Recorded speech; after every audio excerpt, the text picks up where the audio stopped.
Hi, good morning. Welcome to Business. My name is Darrell Kwao. Peasant farmers in the Anglo district of the Volta region, Keta to be specific, are calling on government to dredge the Keta Lagoon to reclaim land for farming activities. The predominantly vegetable farmers lament the continuous flooding of the salty lagoon destroys their farms. Fred Duho visited the area and has come through with this report. Lagoon lies the Anglo and Keta plains for human habitation and being used as a source of livelihood.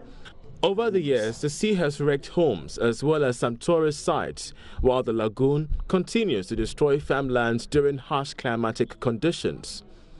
The $85 million sea defense project commissioned in 1999 salvaged the situation from further deterioration. This piece of land is being used for residential purposes, as a cemetery, and for commercial farming. Though very porous and sandy in nature, the local folks are able to prepare it for prospective farming. Kwame, a young farmer, tells me the only solution to the land issue is to dredge the lagoon to reclaim lands for farming and fishing purposes. He said he has to rely on electrical irrigation system, which comes at a cost.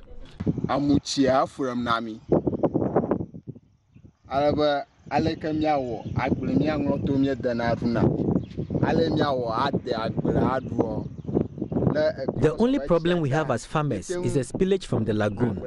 It destroys farms closer to it. We plead with government to dredge the lagoon for us to continue farming, and fishermen can also do fishing.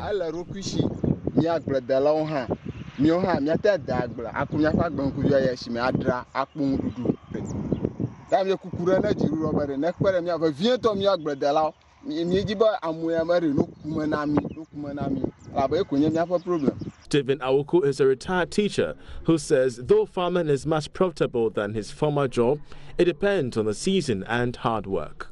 When you want to set up the well, it will not, if it hasn't land that well on a sandy ground, then you will be wasting your money. But at certain places, you can get the well landed. Then you are lucky. Like the one at this side, they are very lucky. What is the main problems you face in your farming? It's the watering and manure. Due to the diminishing size of the land, peasant farmers make use of any piece of land.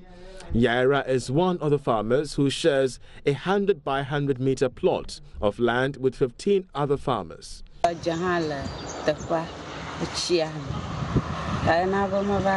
Land. No. There is so much salt in the soil. This makes the vegetables go bad despite the fertilizers we apply.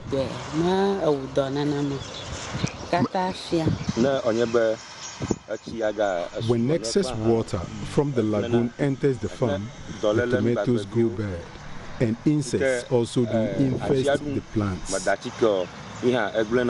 The land is demarcated in rectangular size, with a width of about 20 meters each, for harvesting of tomatoes, pepper, shallots, and other vegetables. Despite its destructive nature of the lagoon during rainfall seasons, a lot of fish is harvested for commercial purposes. Samson, a student on vacation, says he rents a canoe for 3 Ghana cedis for the day for his expedition, and the little generated is used to settle his school fees. But if I want the boat, I have to go to the owner and rent it. So if I'm going, I have to pay for cedis if I'm going, I'll be leaving. Or if I come back, I'll come and pay the money for the boats. Today, I've seen that changes has come. Like the other days, if I go for fishing, I don't get that much. Today, changes has come. I'll use it to go and take my spinning car. Right by the side of the Anglogan Road is this giant billboard, which indicates the future plan for the area. The Anglo Land Reclamation Project is intended to dredge the lagoon to reclaim 1,730-acre land for farming activities. When this is completed, the clear demarcation will serve as a boundary separating farmlands from the Keta Lagoon and prevent it from overflowing its banks into farms. Fred Duho's report for Joy Business. Now, Tallow Oil will continue to work on projects and initiatives which will propel development in the Western region, particularly in the area of education. That's according to the Director of External Affairs, Social Performance and Local Content, Cynthia Lumo. Already, Tallow has embarked on a series of educational projects to improve infrastructure, to enhance teaching and learning, as well as provide scholarships to beneficiary students. Madame Lumo was briefing the media ahead of Tallow Oil's annual stakeholder engagement with the Western Regional House of Chiefs. Engages them on an annual basis.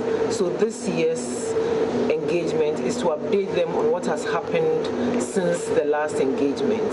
So we are going to, as I think you know, Kweku is in the middle of telling them what has gone on in terms of a new vision that we have as a corporation. We are focused on Africa, on oil, on being sustainable and being progressive. And those are the key components of our new vision.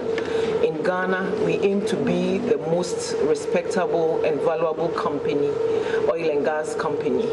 And there are lots of things that we need to do in terms of our production, in our stakeholder engagement, in exploration, to make that possible. We will also tell them about the status of projects both in the Western region and nationally, and then we'll listen to their questions. So it's an ongoing dialogue between us and the chiefs and queen mothers. And of course, the Western region is a very important part of our business, and so everything that we do, almost I would say, starts from here. So I wouldn't say that we have a different vision for the Western region, but the vision, Africa, oil, sustainability, progressive, Western region is a key component of that. And that's it for Business News Desk. Continues after this break.